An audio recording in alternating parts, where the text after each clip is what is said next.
तर एस्पायरंट्स, आपण आहोत फार्मास्युटिक्समध्ये असणारा first section, drug discovery development and intellectual property rights. So या टॉपिकबद्दल ऑलरेडी एक लेक्चर झाले. So basic from the drug discovery to the drug in the market and post marketing surveillance याबद्दलची सगळी कहाणी पाठीमागच्या लेक्चरमध्ये एक्सप्लेन केली गेली होती. सो ते लेक्चर जर तुम्ही केलं नसेल तर ते लेक्चर तुम्ही करून घ्या. सो त्यामध्ये सगळे पॉईंट्स या ठिकाणी मी दिलेले आहेत की कधी आपण फेज 1, फेज 2, फेज 3, फेज 4 करतो, कधी फेज 0 असते, कधी प्री क्लिनिकल असते, कधी त्याच्या आधीच्या फेजेस असतात. हे सगळं एक इंट्रोडक्टरी पार्टमध्ये मी दिलं आहे. पण आज त्या लेक्चरचं एकदम टॉप लेवल आहे, म्हणजे आज आपण त्या लेक्चरचं थेरॉटिकल पार्ट कंप्लीट करतोय. तर एस्पायरंट्स, क्लिनिकल ट्रायल्स तुम्ही ऐकल्यात. फार्मामध्ये अशी एक नॉर्मल एक्झाम नाही आहे. सो ती जीपॅट असो, नायपर असो, ESIC, RRB, DI असो किंवा अजून कुठल्या सेंट्रल गव्हर्नमेंटच्या हेल्थ स्कीमच्या एक्झाम असो, प्रत्येक एक्झाममध्ये क्लिनिकल ट्रायल्सवरती क्वेश्चन्स आहेत.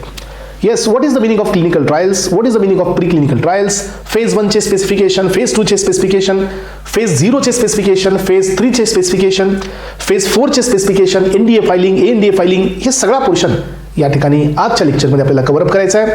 चला तर एस्पायरंट समजून घेऊया या टॉपिकला. First of all, so introduce करतोय मी ड्रग डिस्कवरी डेव्हलपमेंटमध्ये पहिला word, that is drug development. की ड्रग हा कसा डेव्हलप केला जातो, ड्रग हा मार्केटमध्ये कसा लॉन्च केला जातो, याला आपण ड्रग डेव्हलपमेंट म्हणतो. तर एस्पायरंट, ड्रग डेव्हलपमेंट ही खूप कॉम्प्लेक्स प्रोसेस आहे.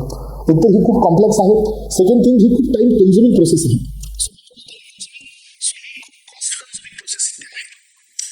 Discovery development now is highly complex, tedious, so competitive आणि कॉस्टली आणि कमर्शियली रिस्की प्रोसेस आहे. एस्पायरंट्स, या प्रोसेसला रिस्की असं का म्हणलेलं आहे, कारण यामध्ये फेल्युअरचा जो रेशिओ आहे तो सगळ्यात जास्त आहे, त्यामुळे ही रिस्की प्रोसेस आहे. From the synthesis of the molecule, म्हणजे काय, जिथं API बनवला जातो त्या API बनवण्यापासून ते तो ड्रग मार्केटमध्ये लॉन्च करण्यापर्यंत सो जवळजवळ ऍटलिस्ट 10 इयर्सचा टायमिंग लागतो. म्हणजे ही एवढी जास्त कॉम्प्लेक्स प्रोसेस आहे. It will takes more than 10 years and around 500 to 1000 millions USD, म्हणजे एवढे डॉलर्स आपल्याला इथं इन्व्हेस्ट करावं लागतात याच्यासाठी. चला तर एस्पायरंट्स, ड्रग डिस्कवरी डेव्हलपमेंट हे ब्रॉडली हे 3 मेन क्लासमध्ये असते. सो याच्यामध्ये 5 वेगवेगळ्या फेजेस आहेत. 3 मध्ये पहिली फेज असते डिस्कवरी, सेकंड असते प्री क्लिनिकल आणि थर्ड वन असते क्लिनिकल. ह्या 3 मेन फेज आहेत. पण यांच्यामध्ये आपल्याला पुन्हा वापस काही ऍडिशनल फेज पाहायला मिळतील. यामध्ये step 1 drug discovery, second one pre clinical, third one clinical, fourth one आहे FDA रिव्ह्यू आणि लास्ट वन असते पोस्ट मार्केटिंग सर्व्हायलन्स. तर हे टोटल आपण मेजरली 5 वेगवेगळ्या स्टेप्स मध्ये ह्या प्रोसेसला आपण डिवाइड केले फ्रेंड्स. मग आता पहा, यामध्ये मी थोडंसं याला इलॉबरेट केलंय की कुठं केवढा टाइम लागतो. यामध्ये पहिल्यांदा सिंथेसिस आणि आयसोलेशन साठी 1 to 2 इयर्स इन्व्हेस्टमेंट आहे. सो प्री क्लिनिकल ट्रायल्स साठी तुम्हाला 2 to 4 इयर्स लागतात. फॉर्म्युलेशन जे आहे त्याचे स्टँडर्डायझेशन आहे, इथिकल, केमिकल, बायोलॉजिकल, हे जे ऍसे वगैरे परफॉर्म केले जातात यासाठी तुम्हाला 0.5 to 1 इयर आहे. हे सगळ्यात मोठा फेज आहे. That is what the clinical trials. 3 to 10 इयर्सचा टायमिंग इथं इन्व्हेस्ट करावा लागतो. सो रिव्ह्यू आणि ग्रांट करण्यासाठी तुम्हाला लागेल अप टू 2 इयर्स. त्याच्यानंतर असते फुल अप टू 20 इयर्स, ही काय असते, पोस्ट मार्केटिंग सर्व्हायलन्स असते. तर हे जे तुमच्या पूर्ण फेजेस आहेत याचे जे टोटल इयर्स आहेत त्यांना मी अशा पद्धतीने इथे क्लासिफाय करून दिलेला आहे. Friends, just 1 minute.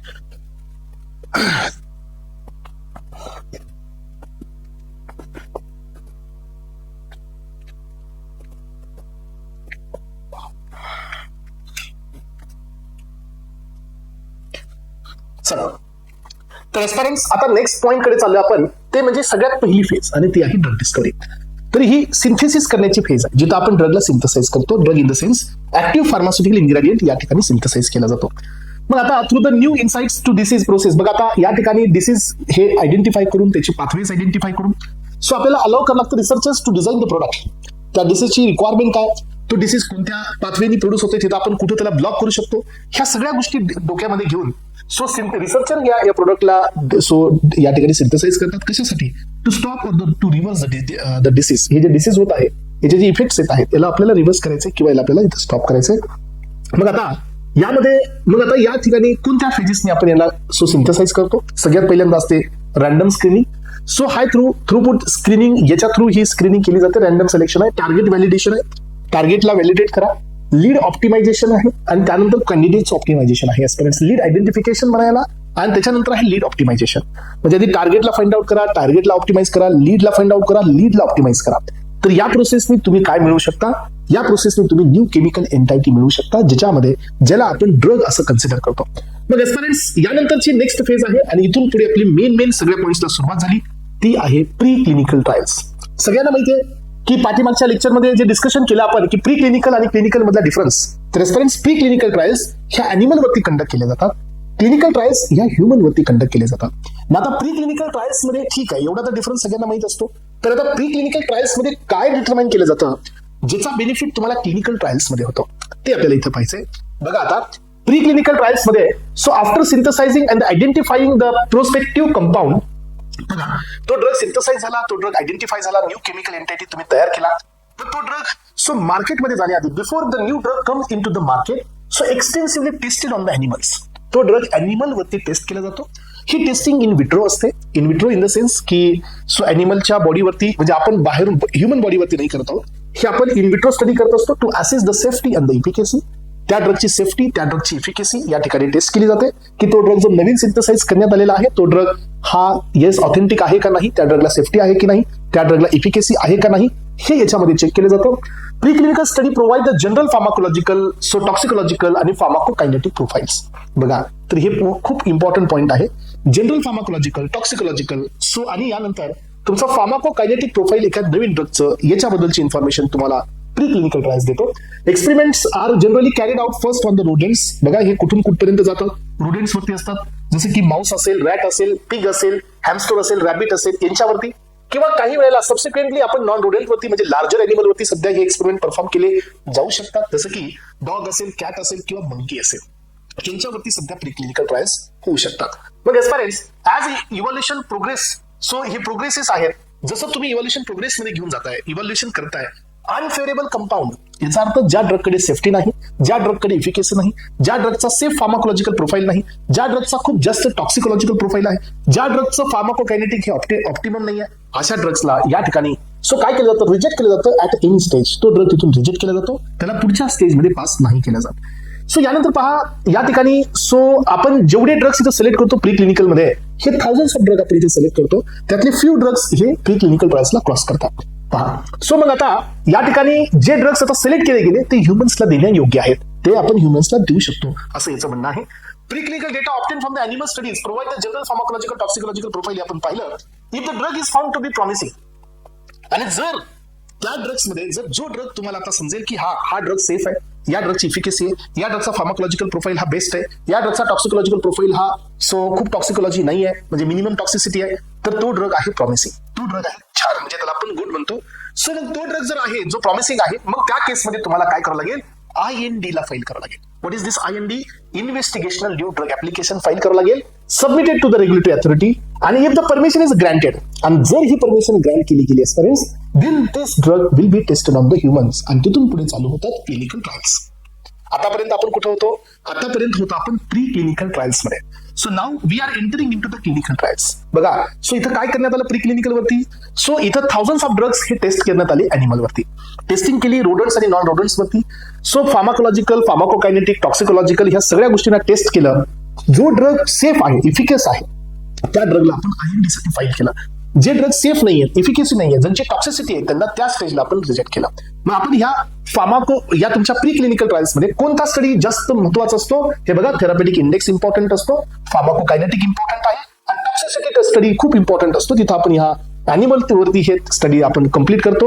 Acute toxicity असेल, सब अॅक्यूट टॉक्सिसिटी असेल, क्रोनिक टॉक्सिसिटी असेल, रिप्रोडक्टिव्हिटी वरती टॉक्सिसिटी असेल, टेराटोजेनिसिटीची टॉक्सिसिटी असेल, म्युटाजेनिसिटीची टॉक्सिसिटी असेल, कार्सिनोजेनिसिटीची टॉक्सिसिटी असेल, ह्या सगळ्या टॉक्सिसिटीज आपण प्री क्लिनिकल मध्ये कंप्लीट करतो. जो ड्रग प्रॉमिसिंग आहे, मग आपण IND फाईल करू रिस्पेक्टेड अथॉरिटीला, आणि जर IND ग्रँट होत असेल, तुम्ही दिलेली information, if it found to be safe, if it found to be efficacious, तर तो ड्रग हा ग्रँट केला जातो. For what? तो ड्रग हा ग्रँट केला जातो एस्पिरंट्स कशासाठी, क्लिनिकल ट्रायल्ससाठी. आलं का लक्षात? मग आता पहा, या ठिकाणी आपण काही नोट पॉइंट्स तुम्हाला इथे दिलेले आहेत. सो नोट पॉइंट्स मध्ये पहिला नोट पॉइंट हा आहे एस्पिरंट्स, की हे सगळे क्लिनिकल ट्रायल्स करत असताना तुम्हाला इथिक्सला मेंटेन करायचं आहे. That is Y ethical clearance is very important for the all the phases of clinical trials. Ethics म्हणजे तुमच्या नैतिकतेचे जेवढे पॉइंट्स आहेत ते सगळे तुम्हाला इथं मेंटेन करायचे. Efficacy clinically more important than the potency. यांचं म्हणणं आहे की ड्रग पोटन्सी म्हणजे काय, की minimum amount of the drug will show the maximum pharmacological effect. So हे गरजेचं नाही आहे. सो तुम्ही कमीत कमी अमाऊंट मध्ये जास्तीत जास्त ड्रग देण्याचा म्हणजे इफेक्ट येत असेल तर ठीक आहे, चांगली गोष्ट आहे, पण तो ड्रग इफिकस पाहिजे. इफिकेसी म्हणजे त्या ड्रगची एक इंटेन्सिटी ऑफ जी ऍक्शन असते याला आपण इफिकेसी म्हणतो, जिथे डिझायर्ड फार्माकोलॉजिकल ऍक्शन असते. सो दॅट इज वाय ड्रगच्या पोटन्सीपेक्षा जास्त इम्पॉर्टंट हे कशाला देण्यात आलेले आहेत, इफिकेसीला देण्यात आलेले आहेत. हे 2 नोट पॉईंट इथं खूप इम्पॉर्टंट आहेत. मग आता इथून आपण पुढे चाललो क्लिनिकल ट्रायल्सकडे. आतापर्यंत आपण काय पाहिलं स्टुडंट्स, आतापर्यंत आपण प्री क्लिनिकल ट्रायल्सला कंप्लीट केला. खूप महत्वाचा बीट आहे फार्मास्युटिक्स या सब्जेक्ट मधून आणि तो आहे क्लिनिकल ट्रायल्स. यामध्ये प्री क्लिनिकल ट्रायल्स आपले कंप्लीट झाले. Now we are moving towards the clinical trials. Clinical trials is a systematic study. Clinical trials is a systematic study conducted in the human subjects. बघा हे human वरती होते to evaluate the safety, efficacy, tolerability, pharmacokinetic, pharmacodynamic parameters of the drug after adequate pre clinical trials. जसं तुम्ही pre clinical trials complete केल्या त्यानंतर हे human वरती परफॉर्म करा. तुम्हाला एवढे पॅरामीटर्स बघायचे आहेत. So after IND approval drug is tested in the human. So बघा हे सगळे क्लिनिकल ट्रायल्स तुम्हाला according to the ethics, ethical गाईडलाईन्सच्या बेसिसवरती, सो इथिक्सला फॉलो करत तुम्हाला हे या ठिकाणी कंप्लीट करायचे. सेकंड वर्ड तुम्हाला इथं परत आला, efficacy is more important than the potency. मग एस्पायरंट्स जे क्लिनिकल ट्रायल्स आहेत ह्या क्लिनिकल ट्रायल्स किती फेजेस मध्ये डिवाइडेड आहेत. सो या क्लिनिकल ट्रायल्स टोटल 5 फेजेस मध्ये आहेत. पण जे पहिली फेज असते दॅट इज फेज 0 ही कंपल्सरी नसते. फेज 0 ही कंपल्सरी फेज नाही आहे. त्यामुळे जर तुम्ही पाहिलं असेल की क्लिनिकल ट्रायल्स या मेन 4 फेजेस मध्ये आहेत. फेज 0 ही क्लासिफिकेशन मध्ये कन्सिडर करण्यात आलेली नाही. तरी पण आपण इथे याला खूप टॉप लेवल पर्यंत डिस्कस करणार आहोत. Clinical trials is conventionally divided into the 4 important phases. यामधली ही पहिली फेज आहे ज्यांना आपण या फेजेस मध्ये कन्सिडर नाही करत, and that phase is called as a phase 0. हीच आपली मायक्रो डोसिंगची फेज असते. मायक्रो डोसिंग तुम्हाला माहितीये की before entering into phase 1, phase 1 ला जाण्याआधी फेज 1 कंडक्ट केली आणि तो ड्रग फेल झाला तर ही कॉस्ट रिड्यूस करण्याआधी. सो एखादा ड्रग हा फेज 1 मध्ये टॉक्सिसिटी आहे तर ती टॉक्सिसिटी ह्युमन वरती जी येणार आहे ती अवॉइड करण्यासाठी ही फेज 0 ही परफॉर्म केली जाते. बघा आता एक्सपिरियन्स. सो मायक्रोडोसिंग फेज म्हणजे काय असते. So microdosing studies are human studies conducted before the phase 1 आणि it is also called as a phase 0. Very low doses of the candidate administer केले जातात जनरली. बघा सो त्या डोसचा 100 टाइम, सो 1/100 म्हणजे so 100 times इथं रिडक्शन. एखादा dose हा 100 mg चा आहे तर मायक्रो डोसिंग मध्ये तुम्ही 1 mg देणार. म्हणजे इथं सो 110 चा रेशिओने आपल्याला जायचंय. इस्टिमेटेड ह्युमन डोस याच्या आपण एवढ्या वेळेला रिडक्शन करून आपण डोस देत आहोत. सो या ठिकाणी कंडक्ट केली जाते हेल्दी व्हॉलेंटियर्स वरती फार्माकोकायनेटिक्सला फाइंड आउट करण्यासाठी.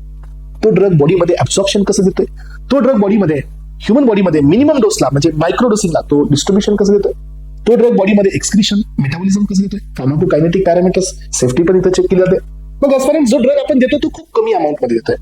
मग हे लो कॉन्सन्ट्रेशन डिटेक्ट करण्यासाठी आपल्याला हाय हायफिनेटेड टेक्निक्स लागतात. मग आता ऍक्सिलरेटर मास स्पेक्ट्रोस्कोपीचा वापर केला जातो. सो रेडिओ लेबल ड्रग्सला रेडिओ लेबल करून डिटरमाइन करण्यासाठी लिक्विड क्रोमॅटोग्राफी जी असते आजपर्यंत दॅट इज LC-MS ही जी क्रोमॅटोग्राफी असते ह्या क्रोमॅटोग्राफीचा सध्या लिक्विड क्रोमॅटोग्राफी मास स्पेक्ट्रोस्कोपी सध्या आपण इथं वापरतो. कारण जो ड्रग आपण इथं देत आहोत तो खूप लो कॉन्सन्ट्रेशन मध्ये देत आहोत आणि तो मिनिमम कॉन्सन्ट्रेशन मधला ड्रग फाइंड आउट करण्यासाठी बॉडीमध्ये गेल्यानंतर ही हायफिनेटेड टेक्निक्स वापरली जातात. मग आता बघा सो आपण जो ड्रग देतोय, जो डोस देतोय तो थेरापेटिक देतोय का नाही, तर आपण ड्रग देत आहोत सब थेरापेटिक म्हणजे मायक्रो डोसिंग देत आहोत.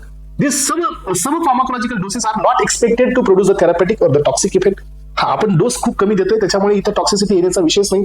मग आपल्याला काय समजून घ्यायचं याच्यामध्ये, तर आपल्याला या ठिकाणी मेनली ह्युमन फार्माकोकायनेटिक्स समजून घ्यायचे आहेत. म्हणजे ऍब्झॉर्प्शन, डिस्ट्रीब्युशन, मेटाबॉलिझम आणि एक्सक्रिशन हे आपल्याला फेज 0 मधून समजून घ्यायचे एक्सपिरियन्स. यानंतर आपण पुढे पाहतो दिस स्ट्रॅटर्जीची ही जी फेज 0 आहे ही का इंट्रोड्यूस करण्यात आली. So this strategy helps to reduce the time, cost and the attrition in the drug delivery. So drug development म्हणजे काय, इथं तुमचं टाइम वाचतो, कॉस्ट वाचते. त्यानंतर जे तुमच्याकडे जे ड्रग्स आहेत, नंबर ऑफ ड्रग्स आहेत, जसं की सो आता फेज 0 मध्ये तुमच्याकडे 100 ड्रग्स आहेत. सो फेज 1 मध्ये तुम्हाला तिथं 100 आउट ऑफ 100 मिळणार नाही, त्यातले काही ड्रग्स रिजेक्ट होते. तर प्रत्येक ड्रगला तुम्हाला टाइम देता येईल. याचा अर्थ काय की इंडिव्हिज्युअलिटी इथं वाढेल जर तुम्ही इथं फेज 0 केली.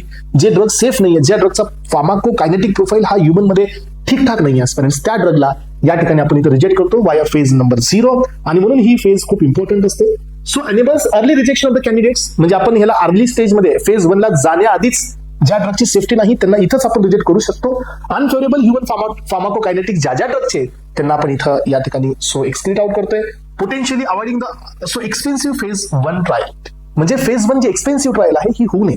जर तो ड्रग अनसेफ आहे तर तो इतकंच याच फेज मध्ये इलिमिनेट व्हावा, त्यासाठी ही फेज 0 परफॉर्म केली जाते फार्माकोकायनेटिक फाइंड आउट करण्यासाठी.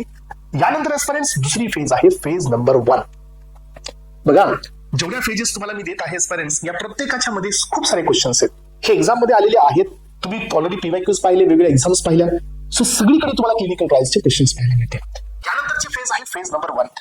Phase number 1 it is also called as a so human pharmacology and the safety phase. बघा, ही ह्युमन फार्माकोलॉजी सेफ्टी असते, ही फेज इफिकेसी डिटरमाइन नाही करत, कारण ही फर्स्ट इन ह्युमन आहे आणि हेल्दी व्हॉलेंटियर्स वरती आहे. लक्षात ठेवा. सो या फेज मध्ये हेल्दी आहेत, म्हणजे डिसीज कंडिशन मध्ये आपण ह्या ड्रग देत नाहीये. मग एखाद्याला डिसीजच नाही तर त्या डिसीजला क्युअर करण्याची आपण कशी टेंडन्सी फाइंड आउट करू शकतो.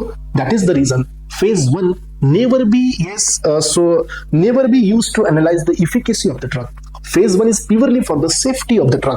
यामध्ये फेज 1 हे सेफ्टीला डिटरमाइन करतं, तर फेज 2 हा इफिकेसीला इस्टॅब्लिश करतो, फेज 3 इफिकेसीला कन्फर्म करतो. ह्या 3 गोष्टी लक्षात ठेवायच्या. ही तुमची ह्युमन फार्माकोलॉजी सेफ्टी आहे, फर्स्ट इन ह्युमन आहे. ह्युमन मध्ये पण कोण आहेत माहितीये, हेल्दी अडल्ट व्हॉलंटियर्स आहेत. लक्षात ठेवा, ही फेज 1 मध्ये चिल्ड्रन आणि एल्डर पेशंट्स हे एक्सक्लूड केले जातात. अलग लक्षात, हे याच्यामध्ये कन्सिडर केले जात नाहीत. आणि हे याच्यात कन्सिडर केले जात नाहीत. प्रेग्नन्सी जे असतात, प्रेग्नंट वुमन, ते सध्या यामध्ये कन्सिडर केल्या जात नाहीत. म्हणून तर आपल्याकडे आजपर्यंत फेज नंबर 4 असते, that is post marketing surveillance. Pregnancy कुठंच टेस्टिंग मध्ये नाही बरं का. त्यामुळे after the drug enter into the market काही ड्रगची पोटेन्शियल टॉक्सिसिटी ही प्रेग्नन्सीवरती म्हणजे आपल्याला पाहायला मिळते. त्यानंतर तो ड्रग मार्केटमधून विड्रॉ केला जातो. लक्षात ठेवा. सो ही कॅरीड आउट होते. Healthy adult volunteers, childrens and elders are excluded. Involve the small number of the subjects. खूप कमी पॉप्युलेशन वरती आहे, 20 to 80. हे पॉप्युलेशन होमोजिनस बी आहे, एकसारखं पॉप्युलेशन आहे, हिट्रोजिनस नाही आहे. त्यानंतर पहा, so the emphasis on the safety, याचं मेन रिझन आहे की ही सेफ्टी आणि टॉलरेबिलिटी वरती काम करते. सेफ किती आहे, तो ड्रग किती डोस पर्यंत बॉडी ही टॉलरेट करू शकते. And detection the potential dangerous effect on the vital functions, म्हणजे टॉक्सिक इफेक्ट जे आहेत आपल्या बॉडीवरती ते सध्या ही डिटरमाइन करते. जसं की suddenly fall or the rise in the blood pressure, changes in the heart rate and the arrhythmia, bronchospasm, seizure, renal and the hepatic damage आणि फार्माकोकायनेटिक पॅरामीटर्स याला एक्सटेंड केलं जातं. या स्टडीचा मेन पर्पज आहे की त्या ड्रगची सेफ्टी, त्या ड्रगची बॉडीमध्ये असणारी टॉलरेबिलिटी, या ड्रगचे डेंजरस इफेक्ट यावरती आहेत का हे चेक केलं जातं. If the drug having this type of the dangerous effect in our body, तर तो ड्रग रिजेक्ट केला जातो. तो ड्रग फेज 2 मध्ये एंटर नाही होत असतो. जर जो ड्रग कडे हे इफेक्ट्स नाहीयेत, that drug is found to be safe. तो ड्रग सेफ असेल तर तो ड्रग फेज 2 साठी फॉरवर्ड केला जातो. आलं का सगळ्यांच्या लक्षात. पहा मग आता, सो ही जी स्टडी असते ही ओपन लेबल असते. ओपन लेबलचा मिनिंग असतो एस्पिरंट्स की इन्व्हेस्टिगेशन जे असतं चालू, ज्या ड्रग्स इन्व्हेस्टिगेशन आहे, म्हणजे व्हॉलेंटियर म्हणजे सब्जेक्ट आणि इन्व्हेस्टिगेटर म्हणजे जे फिजिशियन्स असतात, दोघांना बी या स्टडी बद्दल माहित असतं. That is what open label. So he blinding याच्यामध्ये नसते, काही याच्यामध्ये हाईड केलेलं नसतं. यानंतर आपल्याला जावं लागेल, जर तो ड्रग सेफ आहे, त्या ड्रगची टॉलरेबिलिटी आहे, त्या ड्रगची कुठलीही डेंजरस टॉक्सिसिटी नाही, that drug is found to be safe, then you need to enter into the phase number 2. Phase number 2 मध्ये आपण एंट्री केली. फेज नंबर 2 ही या ठिकाणी थेरपेटिक एक्सप्लोरेटरी फेज आहे. Why it is called therapeutic exploratory. पहा, so आपण आपल्या ड्रगला एक्सप्लोर करतोय, सो त्या पेशंट सोबत. अलग लक्षात, ही फेज आता हेल्दी वरती नाही आहे, ही फेज ही पेशंट वरती आहे. इथं बघा नंबर आहे 100 to 500, हे पेशंट वरती आहे. त्यामुळे त्या ड्रगला एक्सपोजर मध्ये घेऊन येतो आपण त्या डिसीज सोबत, आणि त्या ड्रगची सो इफिकेसी आपण एक्सपोजर मध्ये आणतो की तो किती इफिकस आहे हे एक्सपोजर मध्ये येतं. आणि म्हणून ही फेज असते थेरपेटिक एक्सप्लोरेटरी फेज. सो एस्पिरंट्स, या फेज मध्ये आपण एक्सप्लोरेशन करतो त्या ड्रगचं आणि डोसच्या रेंज ठरवतो की किती रेंजचा डोस आपण इथं देऊ शकतो. Conducted by the physician trained as a clinical investigator, involved 100 to 500 patients suffering from the target disease. Primary aim to establish the therapeutic efficacy. बघा, मी हा वर्ड यूज केला इस्टॅब्लिश, मी इथं कन्फर्म हा वर्ड यूज केलेला नाही. तर इथंच तर सगळ्या आसपाऱ्यांचं चुकतं, इथंच तर प्रॉब्लेम येत असतो. इथंच तर असते differentiation parameters. Phase number 2 never B is giving idea about the confirmatory. Phase number 2 he establish करत असते तुमची इफिकेसी. इस्टॅब्लिश म्हणजे एक्सपोजर मध्ये जाऊन हे सांगतं की इफिकेसी किती आहे. सो यामध्ये ऑप्टिमल डोस रेंज मध्ये सिलिंग इफेक्ट कसा आलेला आहे, कंट्रोल मॅनर मध्ये किती आहे, किती कंट्रोल इफेक्ट आहेत, म्हणजे हा स्टडी कंट्रोल असतो. म्हणजे याच्यामधून आपण जे डोस रेंज देत असतो तर ती आपण 30 डोस रेंज सिलेक्ट करतो, ज्या डोस रेंजने आपल्याला थेरपेटिक इफेक्ट मिळणार आहे. सो टॉलरेबिलिटी आणि फार्माकोकायनेटिक स्टडीज इथं एक्सटेंड केली फेज 1 पासून फेज 2 पर्यंत. म्हणजे इथं सध्या आपण टॉलरेबिलिटी पण चेक करतो आणि वापस अजून एकदा आपण इथं फार्माकोकायनेटिक सध्या चेक करत असतो. ही आहे तुमची फेज नंबर 2. बघा आता, मग आता ही स्टडी कंट्रोल आहे, रँडमाइज्ड आहे एस्पिरंट्स, आणि सिंगल ब्लाइंडेड आहे. सिंगल ब्लाइंडेडचा अर्थ असा असतो की इन्व्हेस्टिगेटर नो अबाउट दिस की हा स्टडी कोणता आहे, बट व्हॉलेंटियर म्हणजे जो सब्जेक्ट असतो, जो ह्युमन आहे, जे पेशंट आहे त्याला माहिती नसतं की हे स्टडी कशाचा चाललाय, म्हणून ही सिंगल ब्लाइंडेड आहे.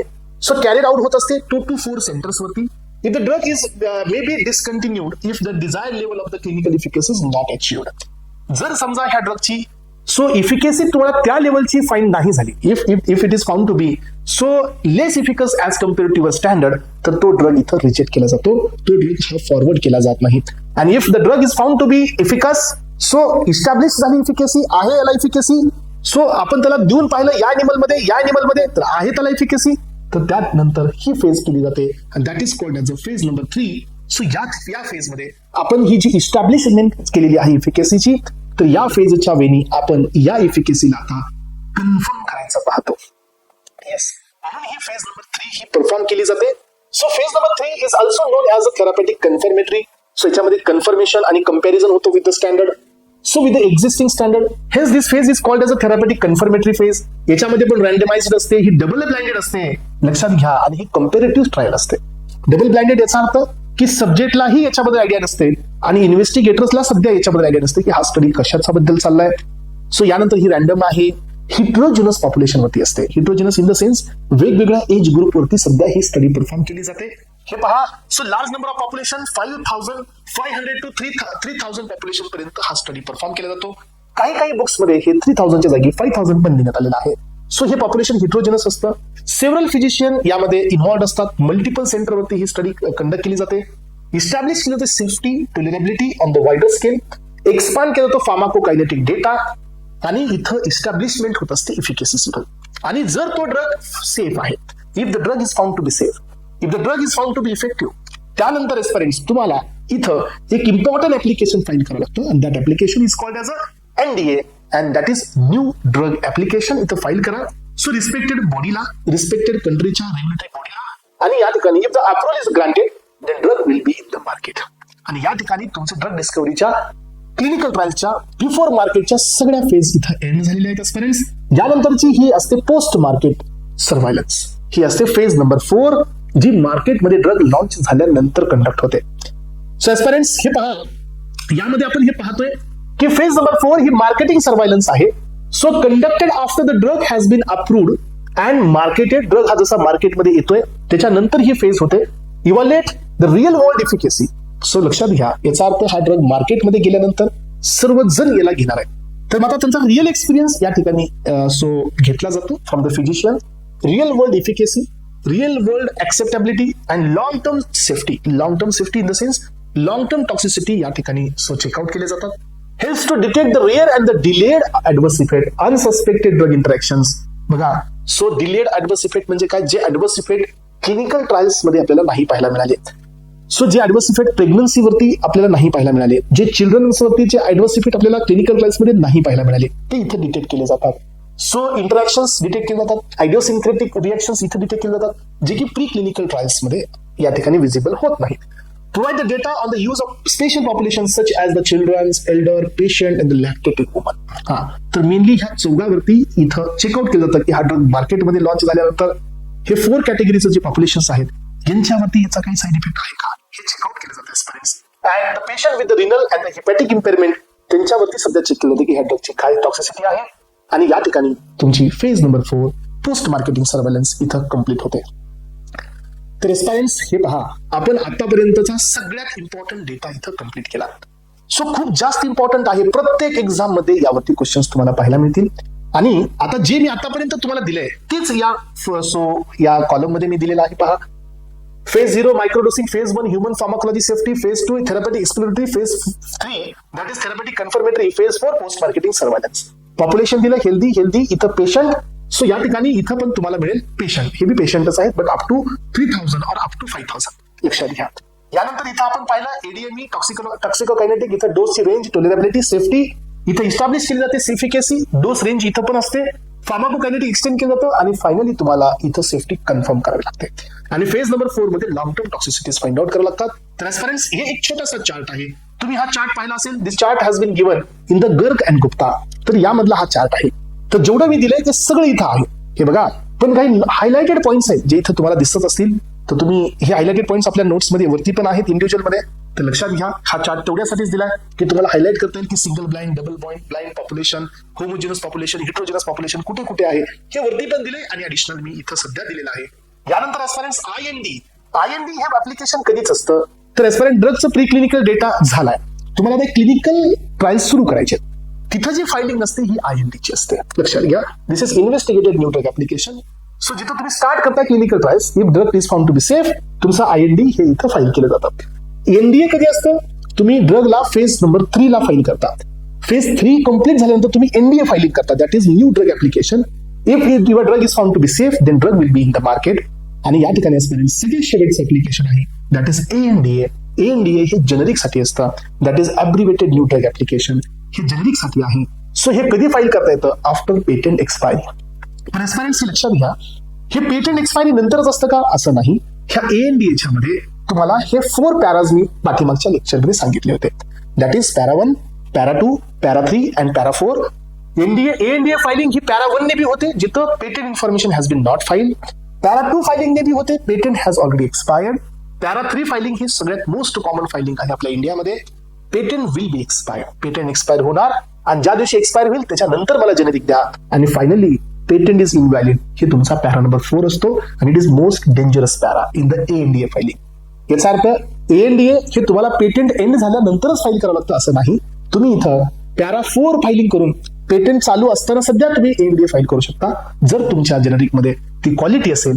सो ते तुमच्या क्लेम मध्ये जर ती क्वालिटी असेल तर पेटंट तिथं विड्रॉ करून तुम्हाला जेनेरिक दिलं जातं. हे बघा, 45 डेजचा टायमिंग हा पेटंटीला अलाउ होतो टू जस्टिफाय की ही ऍक्शन इन्फ्रिजमेंट ऍक्शन आहे आणि माझा पेटंट व्हॅलिड आहे. आणि जो तुमचा ANDA वाला असतो जेनेरिक वाला, तो दाखवणार की हे पेटंट इनव्हॅलिड आहे आणि मी केलेलं जेनेरिक हे इन्फ्रिंज नाही करत. मग आता कोर्ट हे डिसाईड करतं, ज्याच्यासोबत ही केस पास होते ती फायलिंग इथं होऊन जाते. आणि या ठिकाणी 180 डेजची मार्केट एक्सक्लुसिव्हिटी पण आहे. फर्स्ट टू फाईल ही फिनॉमिनॉन आपल्या इंडियामध्ये आहे. जो पहिल्यांदा फाईल करेल जेनेरिक बायोअवेलेबिलिटी बायक्वेलन्स घेऊन, त्याला मार्केटमध्ये 6 मंथसाठी एक्सक्लुसिव्हिटी दिली जाते. म्हणजे त्याच्या परमिशन शिवाय नाही, त्याच्याशिवाय मार्केटमध्ये कुणीही तो ड्रग 6 मंथसाठी मॅन्युफॅक्चर नाही करू शकत. आणि एस्पिरंट्स, दिस इज हाऊ इथंपर्यंत आपल्या क्लिनिकल ट्रायल्स या ठिकाणी कम्प्लीट झालेले आहेत. तर एस्पिरंट्स, क्लिनिकल ट्रायल्स हे तर आपण कव्हर अप केलं. आता यालाच कॉम्बिनेशन मध्ये आपल्याकडे सेकंड पार्ट होता आणि that is called as a intellectual property rights. तर तुम्हाला माहिती आहे का एस्पिरंट्स की आता इंटेलेक्च्युअल प्रॉपर्टी राईट्स म्हणजे काय? Property, so for example, so if I have this board, then someone is claiming to me की this board is belongs to my, तर मी सांगेल नो, हा बोर्ड माझी प्रॉपर्टी आहे, because I have the receipt, I have so payment history, I have the bill की मी हे purchase केलंय, हे मी ओन केलंय. सो जसं की कार असेल, जसं की प्रॉपर्टी असते, जसं की लँड असेल, जसं की प्लॉट असेल, जसं की बाईक असेल, तर ह्याच्यासाठी आपल्याकडे काय आहे, डॉक्युमेंटेशन आहे की this bike is belongs to you, this car is belongs to you, this home is belongs to you, this bungalow is belongs to you, because we have registration. But as parents, idea साठी, म्हणजे आता समजा if I have some ideas and if I discuss with my friends and त्यांनी नंतर तिथे जाऊन claim केला की this idea belongs to me, ही याची आयडिया नाही, then at that time there is no valid proof की ही आयडिया कुणाची आहे. आलं लक्षात? असं होत होतं. म्हणून पहा, या गोष्टींना प्रोटेक्ट करण्यासाठी, या गोष्टींना प्रोटेक्ट करण्यासाठी जे इन्व्हेंटर आहेत, जसं की कुणी पेटेंट, कुणी डिझाईन बनवेल, तर कुणी म्युझिकल कॉम्पोजिशन बनवेल. तुम्हाला माहिती आहे की आपल्याकडे जो एक मराठी मूवी होता फेमस वाला सैराट, या मराठी मूवीमध्ये अजय अतुल यांनी जे त्यांचं सॉन्ग कंपोज केलं होतं ते इंडियामध्ये केलं नव्हतं. यांनी हे सॉन्ग कॉम्पोजिशनसाठी त्यांनी अब्रॉड गेले होते. तिथील काही कॉम्पोजिटर्सला सोबत घेऊन त्यांनी हे सॉन्ग कंपोज केलं होतं. फॉर एक्झाम्पल, त्यांनी एवढे एफर्ट्स घेतले आणि ते सॉन्ग मार्केटमध्ये जसं लॉन्च झालं तर लोकांनी त्याची कॉपी केली. तर काय होईल parents, next time Ajay Atul will not show any interest to sing a song. So कुठलेही म्युझिकल कॉम्पोजिशन ते नाही करणार आहेत. कारण का, त्यांना माहिती की जर मी हे करेल माझ्या माइंडने क्रिएशन करून, तर someone is easily getting copied, someone is easily copied by invention, आणि मी नाही करणार आहे. याचा अर्थ की त्या प्रॉपर्टीला, म्हणजे सॉन्ग असेल, पोएट्री असेल, तुमचं लिटरेचर असेल, पोएम असेल, लोगो असेल, सो या सगळ्या गोष्टींना काय नव्हतं, येस, एक लीगल प्रॉपर्टीचे एक राईट नव्हता. आलं लक्षात? यांना लीगल प्रॉपर्टी समजलं जात नव्हतं, यांना प्रोटेक्शन दिलं जात नव्हतं. And that is why the intellectual property rights this branch come into the picture. मग ही ब्रांच पिक्चर मध्ये आली.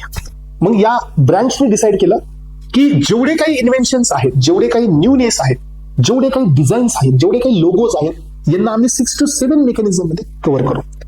आणि म्हणून यांनी वेगवेगळ्या मेकॅनिझम्स डेव्हलप केल्या. आता एखादा म्हणेल की सर म्युझिकल कॉम्पोजिशन हे पेटेंटेड असतं, तर चुकीचं आहे बेटा, त्यासाठी पेटेंट नसतो, त्यासाठी कॉपीराईट असतो.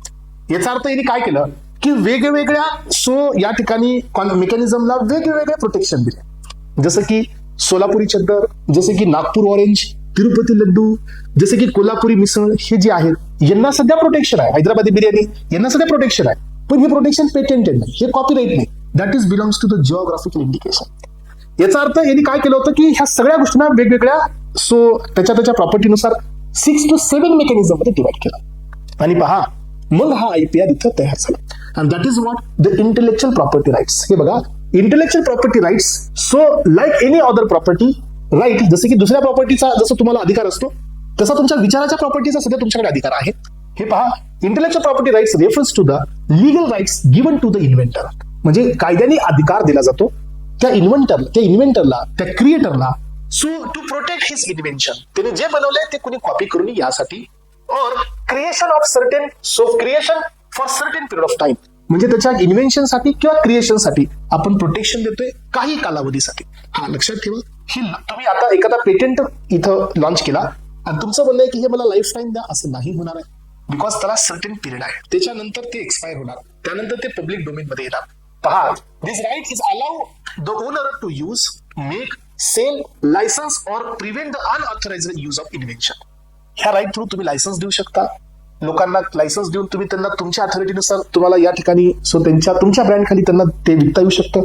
त्याचं मोनोपोली तुम्हाला मिळू शकतो. तुमची प्रायर परमिशन घेणं अनिवार्य, पण तुमच्या परमिशन शिवाय तो यूज नाही करू शकत, सेल नाही करू शकत, विकू नाही शकत.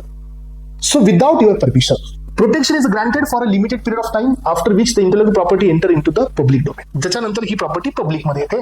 मग आपल्याकडे याच्या मेकॅनिझम्स पहा, पेटेंट आहे, कॉपीराईट आहे, ट्रेडमार्क आहे, जिओग्राफिकल इंडिकेशन आहे, प्लांट व्हरायटीज आहे आणि ट्रेड सिक्रेट आहे. तुम्हाला माहिती आहे का स्टुडंट्स, आतापर्यंत मार्केटमध्ये not a single time Coca Cola याचा फॉर्म्युला अजून पण रिव्हील नाही झालाय. येस, अजूनही मार्केटमध्ये लोकांना माहित नाही की कोका कोलाचा काय फॉर्म्युला आहे. अजून पण लोकांना माहित नाही की KFC मसाला याचा काय फॉर्म्युला आहे. कारण का, ते फॉर्म्युला ह्या ट्रेड सिक्रेट मध्ये त्यांनी प्रोटेक्ट केला आहे. इव्हन दो काही लोक त्याच्या मॅन्युफॅक्चरिंग मध्ये काम करत असतील, त्यांना हा फॉर्म्युला माहित असेल, तरी ते बाहेर जाऊन हे रिव्हील नाही करू शकत, because that comes under trade secret. समजा आता तुमच्याकडे मोबाईलची मॅन्युफॅक्चरिंगची कंपनी आहे आणि तुम्ही ठरवलं की माझ्या मोबाईलवरती मी ऍपलचा लोगो इथं टच करेल आणि लोकांना सेल करेल. जमते कसं? नाही जमत, कारण त्यांचा जो लोगो आहे तो ट्रेडमार्कच्या अंडरमध्ये प्रोटेक्टेड आहे. So without their permission you can not use their brand logo, जे की त्यांच्या ब्रँड व्हॅल्यूला इंडिकेट करतो. येस, लक्षात घ्या. याचा अर्थ काय की आपण या ठिकाणी इथंपर्यंत patent, copyright, trademark, geographical indication, plant varieties and trade secret. Plant व्हरायटीजचा काय संबंध आहे तुम्हाला माहितीये का? की बघा, आता नवीन नवीन जे क्रॉप केली जातात, जसं की आता हाय शुगर कंटेनिंग शुगर केन, हाय रिच विटामिन्स असणारे राईस, हे जे क्रॉस केले जातात त्याच्यावरती सध्या आपल्याला प्रोटेक्शन घेता येतं. बासमती राईस असेल, लॉंग ग्रेन राईस असतील, तर याच्यावरती सध्या या ठिकाणी प्रोटेक्शन घेतलं जातं ट्रेड सिक्रेट, प्लांट व्हरायटीच्या अंडरमध्ये. मग आता याच्यामध्ये सगळ्यात मोठी टर्म जे आपल्या फार्मसीला रिलेटेड आहे, हा ट्रेडमार्क, ट्रेड वगैरे, ट्रेड सिक्रेट्स वगैरे, हे फार्मसीला रिलेटेड नाही आहे, त्यामुळे याच्यावरून क्वेश्चन जास्त नाही. पण patent is the only way जिथून क्वेश्चन जास्त येतात. पेटेंटच्या टर्म्स, पेटेंटच्या ऍप्लिकेशन्स, पेटेंटचे टाइप्स. बघा आता ट्रान्सपरन्स, पेटेंट हा काय आहे? तर patent is a exclusive right. Patent is a exclusive right granted by state or the central government. दोन्ही गव्हर्नमेंट पासून याला आपण ग्रांट करू शकतो. By the state to the prevent a stop orders. हे कशासाठी असतो की हा दिला जातो त्या पर्सनला. कशासाठी?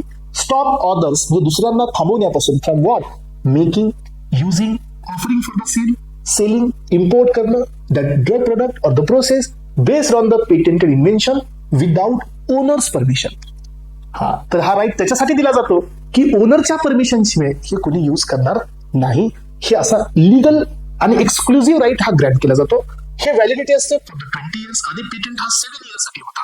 तुम्हाला माहिती असं, initially patent was for the 7 years, त्यानंतर हे एक्सटेंड करण्यात आलं 20 इयर्स पर्यंत. So once the patent expire, the protection will end and the invention will be in the public domain. आपल्याकडे दोन प्रकारचे पेटेंट आहेत. एक आहे प्रोडक्ट पेटेंट आणि एक आहे प्रोसेस पेटेंट. प्रोसेस पेटेंट हा आधीचा पेटेंट आहे, जो की आपल्याला 1970 मध्ये मिळाला. आणि 2003 मध्ये हा आपल्याला नवीन प्रोडक्ट पेटेंट लॉन्च करण्यात आला. प्रोडक्टच्या बेसिसवरती पेटेंट, प्रोसेसच्या बेसिसवरती पेटेंट, असंही या ठिकाणी अलग अलग गोष्टी आहेत. क्रायटेरियामध्ये 3 क्रायटेरिया इम्पॉर्टंट आहे. Inventive step, Novelty, second one आहे नॉन ऑब्वियसनेस आणि थर्ड वन आहे इंडस्ट्रियल ऍप्लिकेशन. इन्व्हेंटिव्ह म्हणजे नोव्हेल्टी, त्याच्यामध्ये न्यूनेस पाहिजे, क्रिएशन ऑफ माइंड पाहिजे. It should not be the discovery. हा होता आणि आता आपण सर्च केला असं नाही पाहिजे, तो कम्प्लिटली नवीन पाहिजे, कम्प्लिटली क्रिएशन पाहिजे. नॉन ऑब्वियस म्हणजे काय, हा ऑब्वियसली असं होतं असं नाही पाहिजे आणि यूज असायला पाहिजे, त्याच्याशिवाय याची गरज नाही.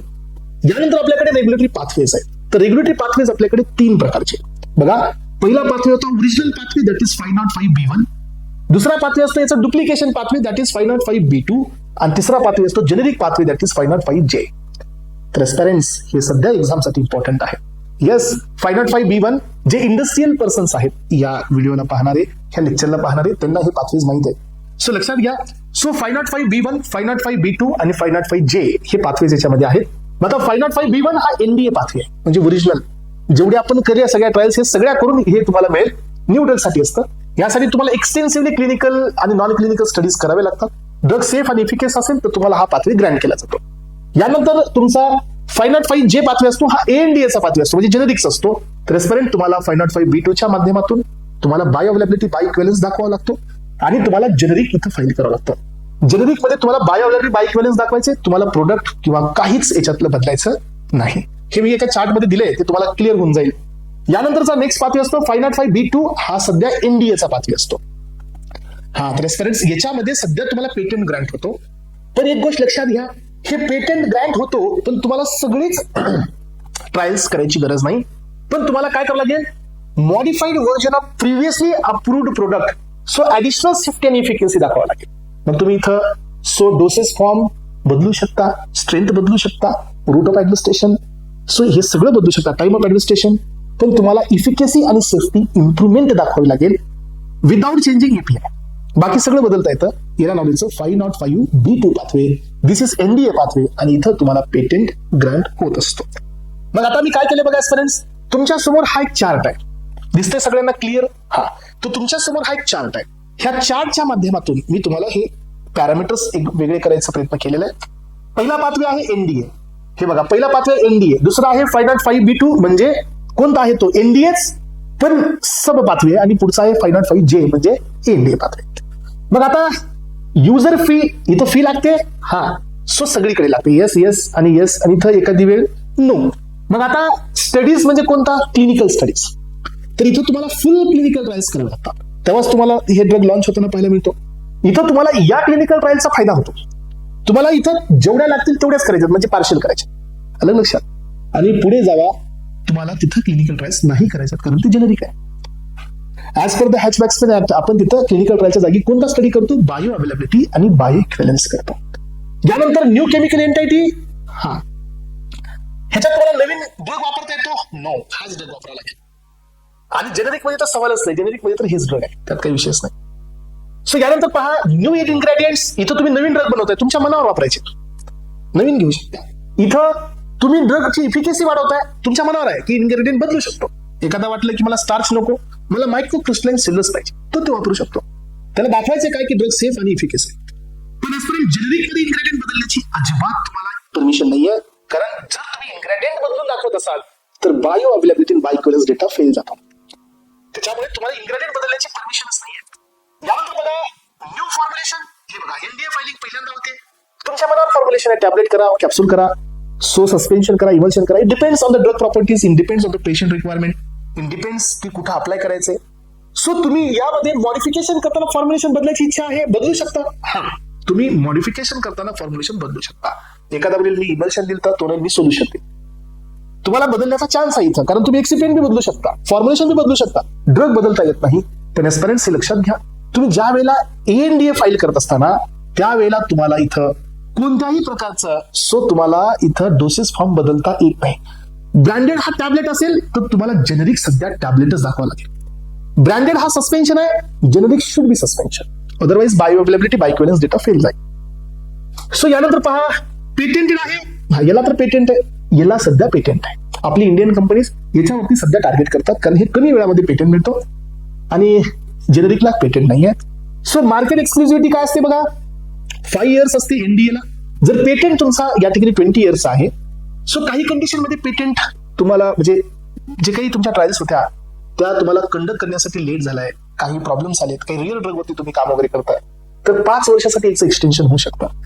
याचं एक्सटेन्शन 3 to 5 इयर्स साठी होऊ शकतं. आणि त्याच्यासाठी आपण बघितलं 6 मंथची मार्केट एक्सक्लुझिव्हिटी आहे. जो सगळ्यात आधी फाईल करेल एनडीए त्याला 5 वर्ष एक्सक्लुझिव्हिटी आहे. सो याला 3 to 5 इयर्स आणि तिथे 0.5 इयर्स. मी काय केलं बघा, याच्यानुसार तुम्हाला इथं काही प्रोडक्ट्स बी दिलेत तुम्हाला, हे बी महत्वाचं आहे. सो न्यू केमिकल एंटिटीसाठी 5 इयर्स एक्सक्लुझिव्हिटी आहे. न्यू प्रोडक्टसाठी 3 इयर्स आहे. ऑर्फन ड्रग्स बघा, ऑर्फन ड्रग्स रिअर डिसीज वरती काम करणारे जे असतात 7 इयर्सची एक्सक्लुझिव्हिटी आहे. आणि पेडियाट्रिक साठी 6 मंथची एक्सक्लुझिव्हिटी आहे. तर हे सध्या तुम्हाला माहिती असायला पाहिजे पेरेंट्स. आणि या ठिकाणी आतापर्यंत आपण पेटंट या कॉन्सेप्टला क्लिअर केला. आता इथून पुढच्या सगळ्या कॉन्सेप्ट म्हणजे एकदम इझी आहेत. कॉपीराईट, ट्रेडमार्क, ट्रेड सिक्रेट्स हे सगळे पॉइंट्स पहा. So copyrights protect the artistic, so musical, software, novels, poems, plays, reference work, newspaper articles, computer programs, database, film, musical compositions, choreography, paintings, drawings, photograph, architecture, या सगळ्या गोष्टीसाठी copyright असतो. हा exclusive right असतो. Reproduce, publish आणि distribute of their work जे creator असतं त्यांच्यासाठी हे दिला जातो की तुम्ही ह्याला प्रोड्यूस करा, पब्लिकली ओपन करा. पब्लिक तुम्हाला याला कॉपी नाही करणार आहे. मग याची जी प्रोटेक्शनचा टायमिंग असतो, सो जिथं ऑथरच्या डेट नंतर सध्या हे प्रोटेक्शन राहतं. सो लक्षात घ्या, अप्रॉक्सिमेटली 50 इयर्स, 50 इयर्सच्या आसपास असतं. यानंतर ट्रेडमार्क हे कशासाठी असतं बघा. ब्रँडेड नेम्स, लोगोज, सिम्बॉल्स और स्लोगन्स तुम्ही पाहिलं असेल. सो आपल्याकडे 60 इयर्स साठी आहे. ओके, कॉपीराइट्स इज लाईफ आणि प्लस 60 इयर्स. मग आता ट्रेडमार्कचा लोगो बघा, अमेझॉनचं ए पासून झेड पर्यंतचा असा एरो आहे, हे त्याचा ट्रेडमार्क आहे. ऍपल मध्ये 1 बाईट आहे, लोगो आहे. फास्ट ट्रॅकचा लोगो आहे, प्रत्येकाचा लोगो आहे, ते हे तर प्रोटेक्ट केलं जातं. सो एपीआयचा लोगो हा प्रोटेक्टेडच आहे, कुणी कॉपी करायचा प्रयत्न करू नका. येस, सो प्रोटेक्टेड आहे. Help to distinguish the goods or the services of the one entity from the so another. म्हणजे 2 प्रोडक्ट मधलं डिफरन्सिएशन ह्या ब्रँडेड लोगो वरती कळतं की कुणाचा फोन हा आयफोन आहे, कुणाचा हा सॅमसंग आहे, हे डिफाईन होतं लोगो वरती. Can be renewed indefinitely as long as they are in the use. याला आपण रिन्यू करत राहू शकतो. Industrial designs, aesthetic or the ornamental designs of the articles. So जे की तुमचे फोकस ऑन द अपीअरन्स म्हणजे एक्सटर्नल डिझाईन वरती या ठिकाणी हे आपल्याला डिझाईन वरती प्रोटेक्शन घेता येतं. जसे की फॅन डिझाईन असेल, जसे की कूलर डिझाईन असेल, जसे की टेबल फॅनची डिझाईन असेल, चेअर डिझाईन असेल, याच्यावरती सध्या आपल्याला प्रोटेक्शन घेता येतं. जिओग्राफिकल इंडिकेशन हे स्पेसिफिक एरियासाठी दिलं जातं. सो त्या लोकांचं इन्व्हेन्शन आहे, त्यांच्या अँसेंटर्सनी त्याच्यावर काम केले, तर त्याचं मोनोपोली त्यांनाच मिळाली. जसं की पहा, स्वतः काही मसाले, काही आता रेशमचे आपल्याकडे काही क्लॉथ्स आहेत, सोलापुरी चद्दर आहे, तर तिथल्या आधीच्या लोकांनी तिथं काम केलंय, त्यांना त्यांचाच मोनोपोली मिळावा. ते नाव दुसऱ्याने यूज करून दुसऱ्या जागी त्याला सेल करत असतील तर त्याच्या अगेन्स्टमध्ये केस फाईल करता येते. तर हे याच्या अंडरमध्ये असतं, जीआयच्या अंडरमध्ये. तिरुपती लड्डू असतील, हैदराबादी बिर्याणी असेल, नागपूर ऑरेंज असेल, सोलापुरी चद्दर असेल, सो अजून बरेच आहेत, कोल्हापुरी मिसळ असेल, हे सगळे जी आहेत. बासमती राईस असेल, सो हे सगळं जी आहे. त्यानंतर ट्रेड सिक्रेट आहे, कॉन्फिडेन्शियल बिझनेस इन्फॉर्मेशन जी इथं प्रोटेक्ट केली जाते. फॉर्म्युला, त्याच्या प्रोसेसेस, नो रजिस्ट्रेशन असतं, हे सिक्रेटरी असते, कितीही दिवसापर्यंत आपल्याला सिक्रेट ठेवू शकतो, लक्षात ठेवा. सो यानंतर आता आपल्याकडे एक आहे वायपो, दुसरा असतो वर्ल्ड हॅच-वॅक्समन ऍक्ट. वायपो बद्दल पण थोडंसं माहित असायला पाहिजे. That is what the world intellectual property organization. तर याचा फुल फॉर्म सध्या एक्झामला येतो बरं का, वायपो मध्ये. सो वायपो is a global forum for the intellectual property services, policy, information, cooperation which was established in 1967. वायपो हे मिशन ऑफ द वायपो lead to development of the balanced and effective international intellectual property. सस्फरन्स याच्यामध्ये innovation, क्रिएटिव्हिटीची असते, ही all over world मध्ये यांचा एक हे फोरम आहे, ज्या फोरम मध्ये खूप साऱ्या कंट्रीज एकत्र येऊन हे या ठिकाणी रेग्युलेशन करतात की या कंट्रीचं इन्व्हेन्शन त्या कंट्रीमध्ये कॉपी होऊ नये. सो यासाठी हे वायपो हे रेग्युलेट करतं. आणि वायपो मध्ये 191 मेंबर्स आहेत, म्हणजे एवढ्या कंट्रीज याच्यामध्ये रजिस्टर आहेत. आणि लक्षात याचं हेडवॉटर हे जेनेवाला आहे, स्वित्झर्लंड. यानंतर आहे हॅच-वॅक्समन ऍक्ट. याला the drug price competition and the patent term restoration act सगळं म्हणलं जातं. बिफोर 1960 हा new drug approved on the safety alone. 1962च्या नंतर एफिकेसी लागते कंपल्सरी मार्केटमध्ये आणण्यासाठी. आणि ही एफिकेसी चेक करण्यासाठी तुम्हाला काय करावं लागत होता, सो तुम्हाला एनडीए फायलिंग करावी लागत होती, क्लिनिकल ट्रायल्स कराव्या लागत होत्या, कॉम्प्रिहेन्सिव्ह एनडीए क्लिनिकल ट्रायल्स कराव्या लागत होत्या. पण एस्पेरेंट्स 1984 मध्ये कॉस्टली टाइम कन्झ्युमिंग हे क्लिनिकल ट्रायल्स काय केल्या. So to overcome this problem it was needed to promote the generic companies. आणि हे करण्यासाठी हिने रिड्यूस केलं. जिथे सगळ्यात जास्त कॉस्ट लागते क्लिनिकल ट्रायल्सला ती इथं रिमूव्ह केल्या. क्लिनिकल ट्रायल्स हे रिमूव्ह केल्या जेनेरिकसाठी आणि त्यांना सांगितलं की तुम्हाला जर ड्रग मार्केटमध्ये लॉन्च करायचं असेल तर ब्रँडेड ड्रगच्या प्रोफाईलला मॅच करा. That is what bioequivalence करा. Then we will give you the permission to launch your drug into the market. आणि त्यानंतर तिथून पुढे हे बायो अवेलेबिलिटी आणि बायो इक्विव्हॅलन्स डेटा इथून पुढे आला. तर aspirants, in this way we finished with the intellectual property rights also. Already we discuss the drug discovery development आणि IPR इथं आज संपलेला आहे. चला, तर एस्पायरंट्स क्लॅरिटी आहे? सांगा मला. एकदम क्रिस्टल क्लॅरिटी असायला पाहिजे आणि ही क्लॅरिटी तुमच्या कामाला पण येईल. सो या सगळ्या गोष्टींनी बायोवेवर्स हे याच्या पुढची मेकॅनिझम आहे. आय डोंट थिंक सो की जिथपर्यंत जा सो गरज नाही. सो याच्या पुढे अजून एक कॉन्सेप्ट असते बायोवेवर्स, जिथं सो बायो इक्विव्हॅलन्स सध्या करायची गरज नाही. So BCS class 1, BCS class 2, हाय सोलिबिलिटी, हाय परमेबिलिटी, लो सोलिबिलिटी, हाय परमेबिलिटी, ह्या ड्रग्स मध्ये तुम्हाला बायो अवेलेबिलिटी, बायो इक्विव्हॅलन्स सध्या करायची गरज नसते. याला बायोवेवर्स म्हटलं जातं. ठीक आहे. चला, तर एस्पायरंट्स, सो इथपर्यंत सगळ्यांनी कॉन्सेप्ट क्लिअर करून घ्या. आणि सो ड्रग डिस्कवरी डेव्हलपमेंट, त्यानंतर इंटेलेक्चुअल प्रॉपर्टी राईट्स या ठिकाणी आपण क्लिअर केलेला आहे. ओके, चला, thank you so much aspirants. Have a nice day.